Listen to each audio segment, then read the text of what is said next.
What's going on, Sofa Squad? If you're looking through your inventory and you're finding a lot of different ratings on your gear, say for example a lot of them are 3 stars or a lot of them are 4 stars and some of them are 5 stars, and you just don't know what to dismantle, then stay tuned. I'm going to be telling you coming up next. Pew, pew, pew, pew, pew. Pew, pew, pew, pew. Whee. Welcome back, all you guys and girls.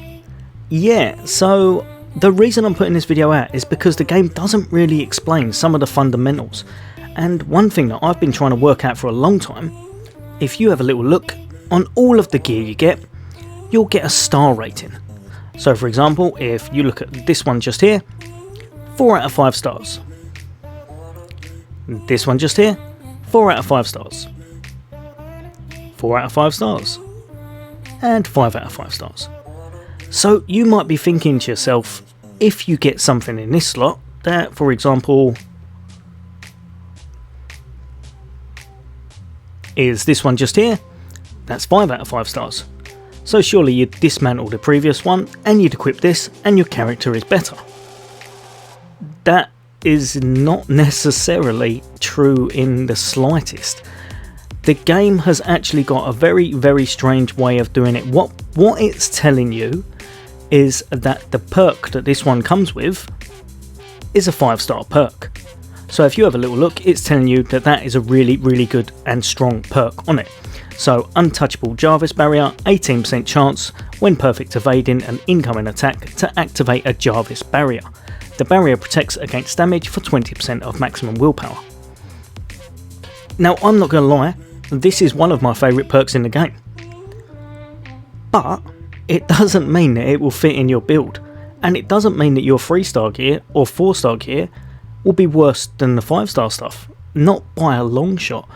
You need to work around your build and work out what you actually want. This build I have here has lower stats than a lot of my other builds, and I can run all of the hive content really easy, just because it all works well together and kind of meshes and gets the buffs as such. So if you have a little look here, if I go to this one, it's telling me that it's a 5 out of 5, and that's because one, it's kind of a named item, so most of the times they get a little bit better on the star rating, but it's because it's got 15% increased damage while Odin Force is active, which is amazing. Signature attacks deal shock damage, which is amazing, and recovers 0.2% of your max willpower when dealing damage with any attack. Now all of those are absolutely amazing. So if you look at it, if I put that on, I will just be stronger in every respect. Except I'm not. If I come over here, this one has got slightly better stats for myself, so it's got proficiency, resilience and might, whereas this one just had proficiency and might, so this one obviously gives yourself a little bit more defense. It's got the faultless perk, the faultless pulse perk, which I actually really like because it gives kind of a little explosion when you get a crit. The Pim accelerators, so obviously it's Pim damage from your signature moves, and just down the bottom, the 250% increased willpower recovery when Odin Force is active. So if you have a look, it's kind of a little bit similar, but not exactly the same. And the reason you would pick this one over this one is because once you actually work the game mechanics out, you'll realise that this one and this one create more damage when combined, because one's a negative and one's a positive effect.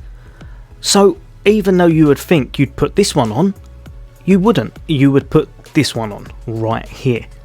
And the same for this.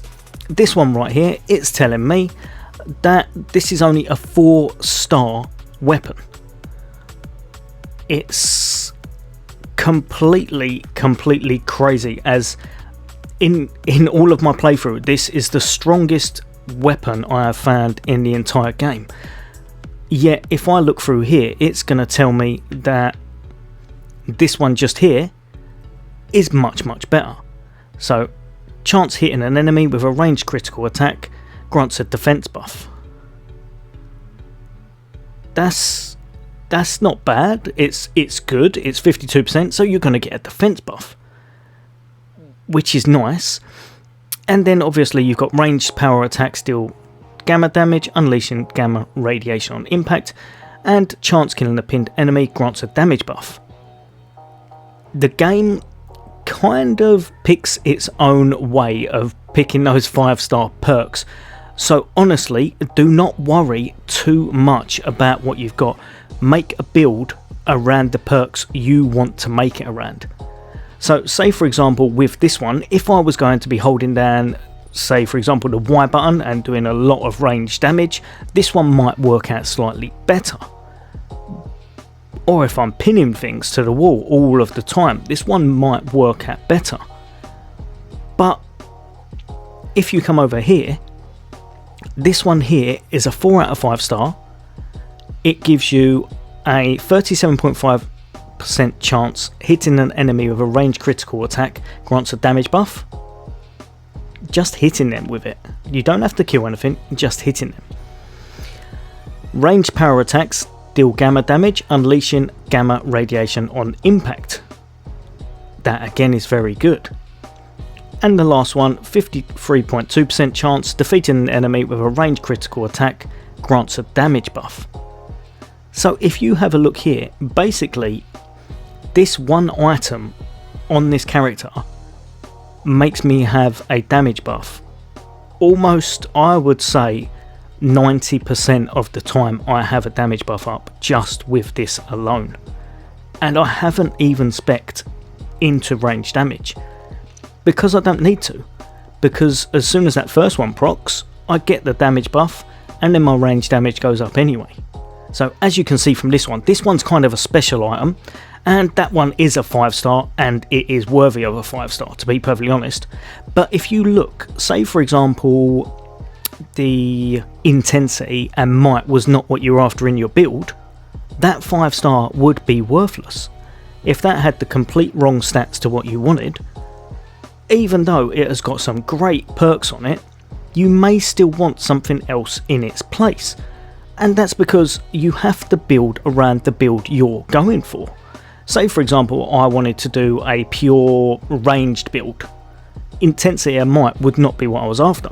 So if this dropped, even though it looks really really good, and the perks on it, to be perfectly honest, are amazing, even so, even in this build, that second perk down, increase the amount of cosmic damage dealt with any attack, is kind of useless to me at the moment. I need this item or this item, well actually I need this top item to deal cosmic damage for that to buff myself. But even so, because the two other perks on it are really really good, or well, the first one should I say, the last one I've just realised is actually not worthwhile at the moment either because the event's not at, but the first one is actually really really good. But again, if I show you just over here, this one here is a 5-star one, and that's just because the game is saying that Jarvis barrier is worthy of having 5-star. So that's great, but it might not fit in your build, or it might not be what you want your build to have. So definitely do not delete items that say 3-star or 4-star just because you think the game is promoting other 5-star things and they're better for you. They are not necessarily. This one right here is a classic example. That, if you look at that, you would think that this is almost a perfect item. It's got proficiency and it's got might. They're both not bad. They're very low though, very very low. I don't know why they've dropped that low, it's a bit of a pain, but if they're a bit higher, this would be a really really good item to have. And I believe it's very similar to the actual exotic, but not, it's missing one perk the exotic's got if I remember correctly. But if you look, it's got increase all damage dealt while overcharged by 20%, which is amazing. Increase the amount of shock damage dealt with any attack by 24%. Again, very very good. So it's 5-star. Yet over here, and this is the one that I would choose over it, 16.3% increased damage from signature attacks. I use the signature attack on 4 almost constantly, so this buffs him with that.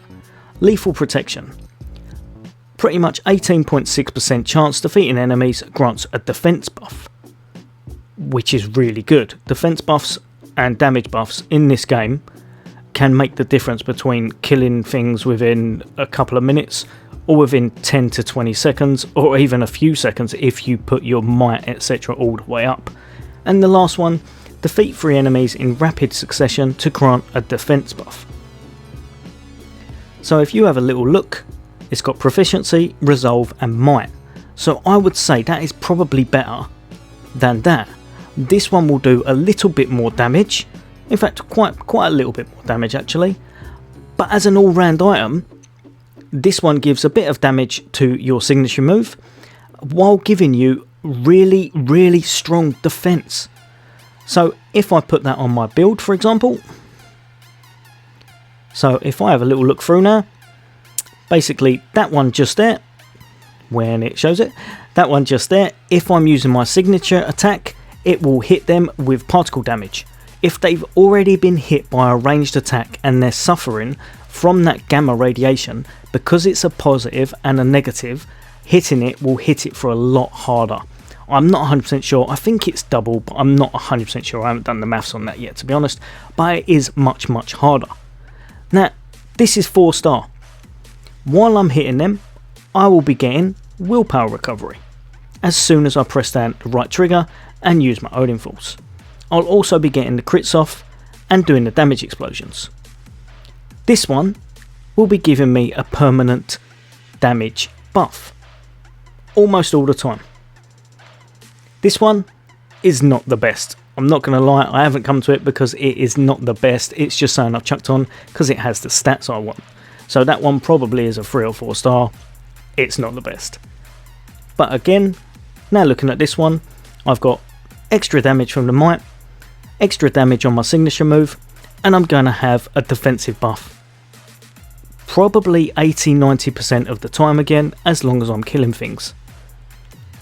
Don't worry too much about those stars.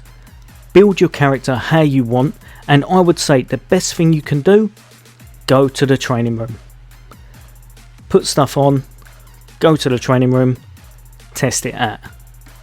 It's well worth doing, and you'll be able to tell what works for you and what works for your character in general. But definitely do not dismantle those 3-star items just because the game thinks the perk on them is not the best. It may well fit perfectly into your build. Right, all you guys and girls, just a quick one today. I hope that's helped a few of you out. The reason I brought it out is because, to be perfectly honest, this is quite a confusing stat. I couldn't find anywhere that actually described what it was. It's just that I realised it and then looked it up to double check, and that's what it is. So the perks on certain pieces of gear are rated by how the game rates them itself. Say for example a Jarvis barrier, that will always be a 5-star because it knows it's an amazing perk. Just because it's 3-star doesn't mean it doesn't fit into your build, and it might not have the stats on it that go in line with your character anyway. So build your character how you want them, don't worry about the stars. Delete all the gear that doesn't actually work for you once you get them to 300 pieces in your locker, because you will definitely get a lot of gear in this game unfortunately, and hold off on deleting the ones that could be good further down the line. As always, I hope you've enjoyed the content, and if you have, then drop a like, as that really helps the channel, and why not drop a subscribe and hit that bell icon if you'd like to become part of the Sofa Squad for all things Xbox and soon Xbox Series X. As always, take care, I'll see you all next day.